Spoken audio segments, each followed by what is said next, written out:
Hi everybody and welcome to the week in Marvel Avengers Alliance here on Games for Gamers. Today's Friday, August 7th. Today's background music is brought to you by 1 hour of techno trance metal, because the name of this episode we're going to call the Fantastic Bore Edition.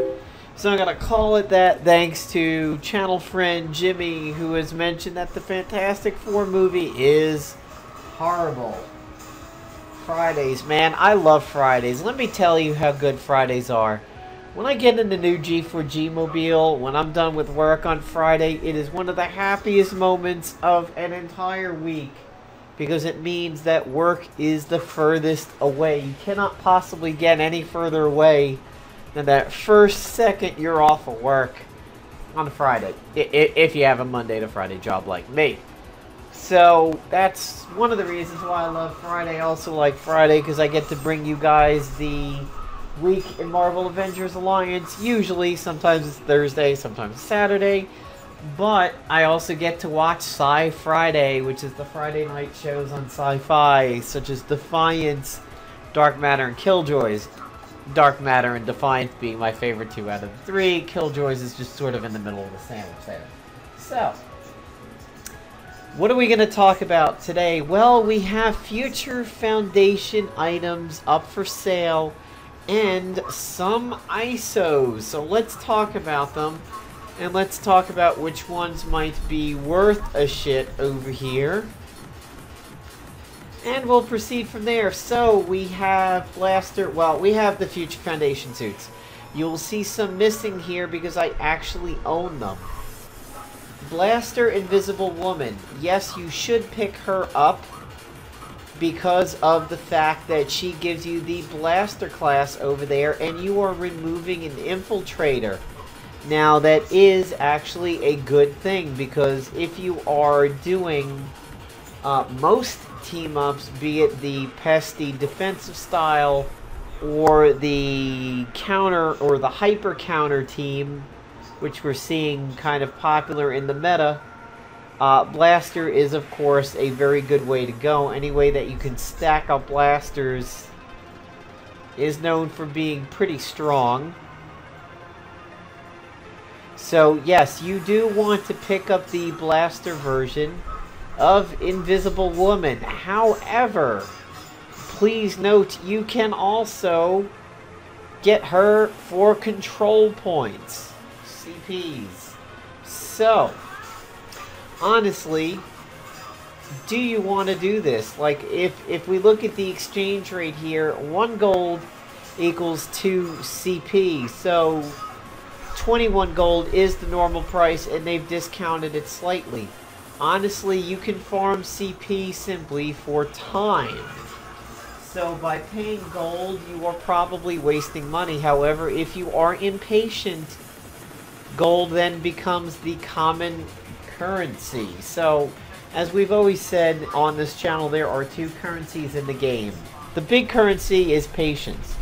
Whether or not you want to split it up into a sub-currency of gold, which is real-life money, or a time-based sync of CP, that is up to you. But, so we have the bruiser version of Human Torch up for sale. I would probably say no to this one, because Blaster is the way to go. You're going to want to use Blaster in just about every loadout. Honestly though, if you wanted to go super defensive in a like Pesty Red Hulk or Pesty Enchantress team, you could switch him out, but honestly, leave him as Blaster because you still want to do some damage. You shouldn't worry about switching him over to Bruiser, because you can kind of easily do that with armory gear. Mr. Fantastic, we have his Infiltrator version available. Should you get it? Absolutely not. Mr. Fantastic sucks balls, even with his ISO. So, nerfing him off of Tactician into Infiltrator is not recommended. Spider-Man, he has so many suits available. He's got Infiltrator, Bruiser, and Scrapper. So what do you want to do over here? Well, again, you can get the Scrapper version for CP. Moving him over to Scrapper, if you have no other way of doing it, like Amaze Balls, that's certainly a good way to go. And yes, putting him as a Scrapper is a good bonus. However, equally good is the black suit tank or bruiser one.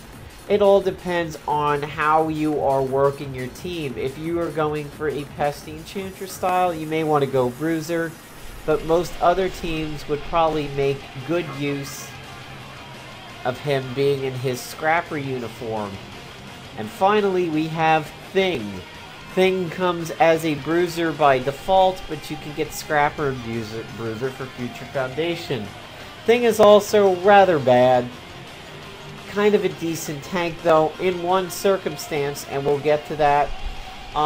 You could certainly make a case, if you are going for a hyper combo group, to go ahead and move him over to Scrapper for the accuracy and techno-link. That's interesting. Let's lower this slightly. So, let's look at, again, what is on the store over here. The Circulating Empowered ISO 8. This, of course, is the now infamous air pressure ISO. Do you want to pick this up? Yes. Is it worth 20 gold? That is up to you to define. I personally dislike the heroic. So yes, I may actually pick this one up, and this one will definitely save you a lot of annoyance. So we're saying yes to Blaster, but again, whether you want to pay gold or do CP, that's up to you. But getting the Blaster bonus out of her compared to Infiltrator is very good. Spider-Man, if you have no other ability to get him over to Scrapper and you're running a hyper combo group, then yes, you do want to get Scrapper. Overclock Bifurcator hits all enemies. This is one of the only things that turns Mr. Fantastic into something decent. I still think it is a waste of money. And certainly think his Infiltrator suit isn't worth 1 gold. Well, maybe 1 gold just for diversity, but no. I mean, look at those health stats. Even a rubber band has more health than that. Pyroclastic Empowered ISO 8. Firestarter. Attacks against targets with burning apply pyrophoric. Attacks against targets with pyrophoric apply melt armor. This one at the low price of 15 gold is actually somewhat solid if you decided to make a burning group or a pyrophoric group. This means he would actually really do well with Red Hulk. You would of course only want to pick this up if you had a way of sealing debuffs in, like Pesty or the Scroll of Runemeroth. If you do not have the scroll, this one may be a bit of a waste, but it could be very interesting with Red Hulk. And there he is. There is the bruiser version of him. Honestly, keep him as Blaster. Future Foundation thing. For the low cost of 13, this isn't half bad, but you would need to have an abundance of gold to really go for it.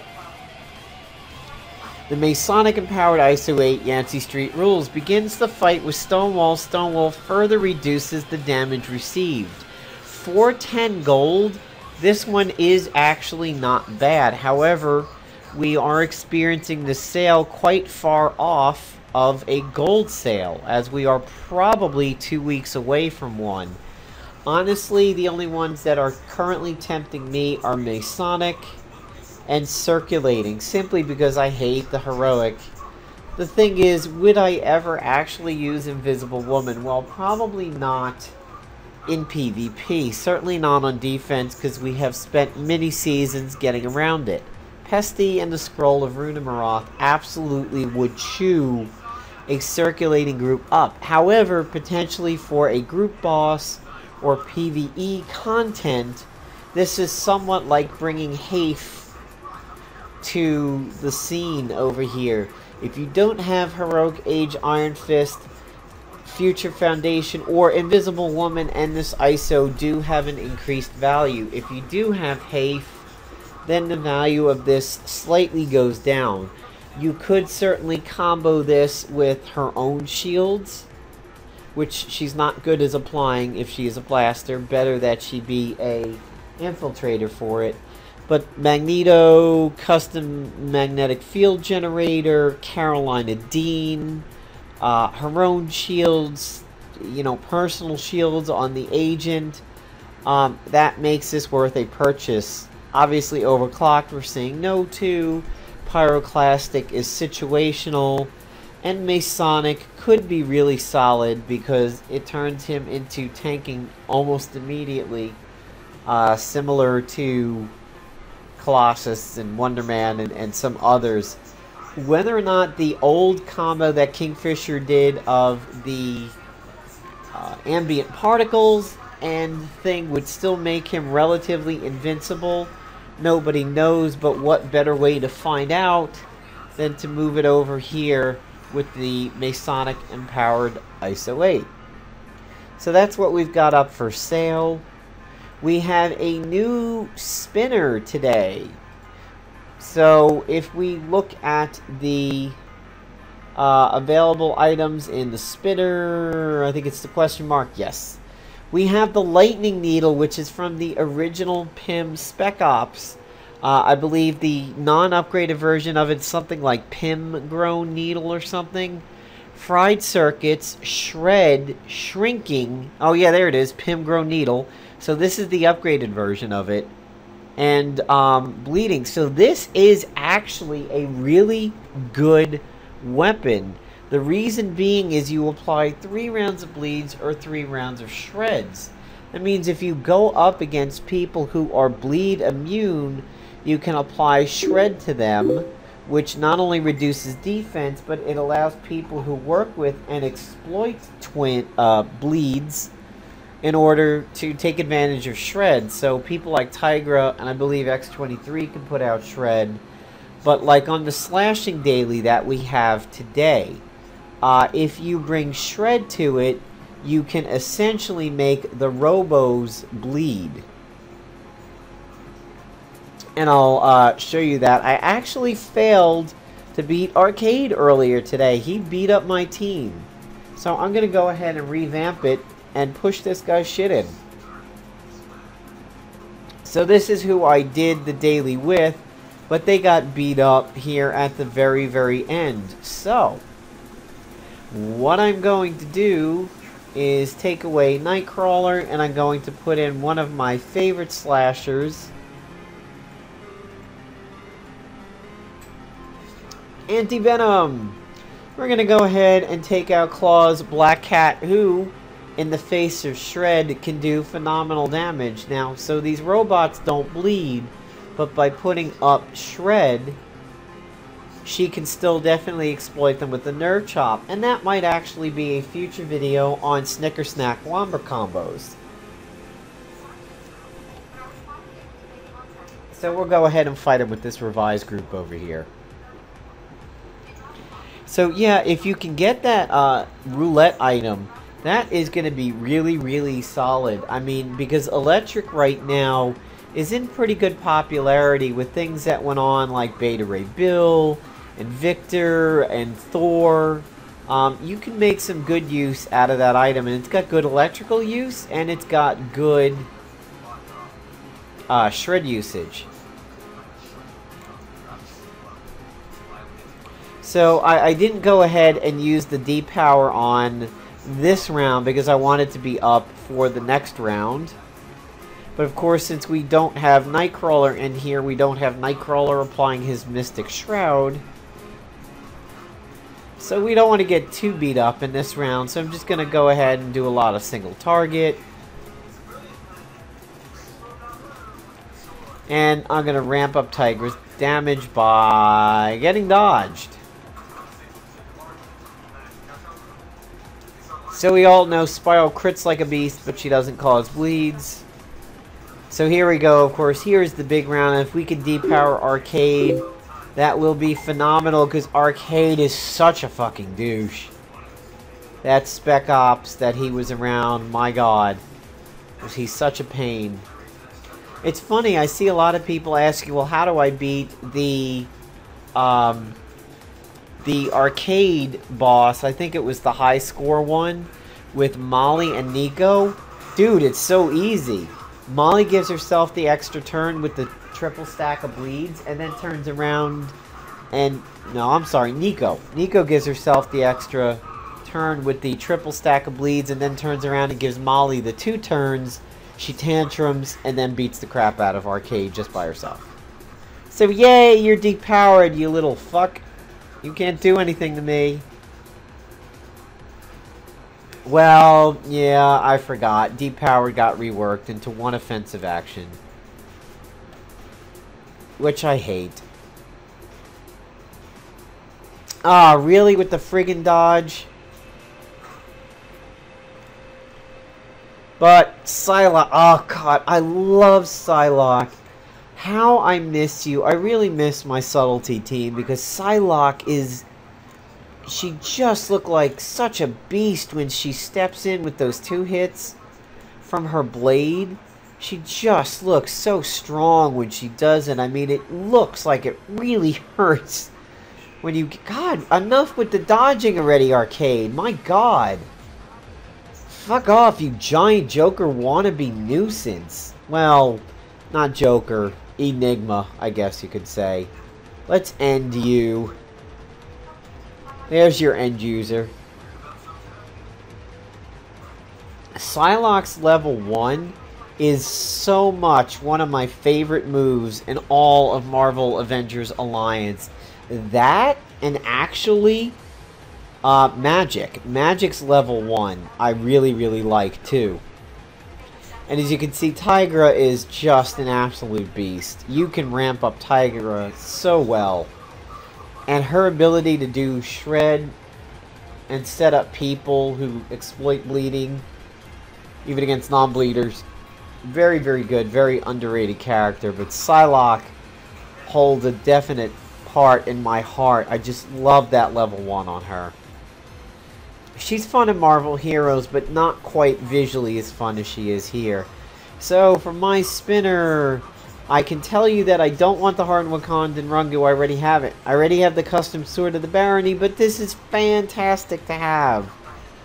The Tempered Asgardian Gauntlet could be interesting. And there it is, the Twisted Gift. Oh, you PvPers who are so lucky to have it. Can this be finally my chance to not get it? I get a fucking fatty. Well, I have a custom Doombringer. These 2 right here, I would definitely want. But unfortunately, I didn't get them. So there is the daily, and there is the week in Marvel Avengers Alliance, the Fantastic Bore edition. I really wonder if the movie is as bad as JC and Rotten Tomatoes said, but that's up to you guys. I don't really have a plan to see it in the movies. Anyway, I do want to see that road cut of Days of Future Past, because that is just the far better Quicksilver, in my opinion. That little swerve that they pulled to screw over Joss Whedon was phenomenal, because I like that Quicksilver way better than Age of Ultron. So, have a good weekend, everybody. Hope you enjoyed the video. Take care.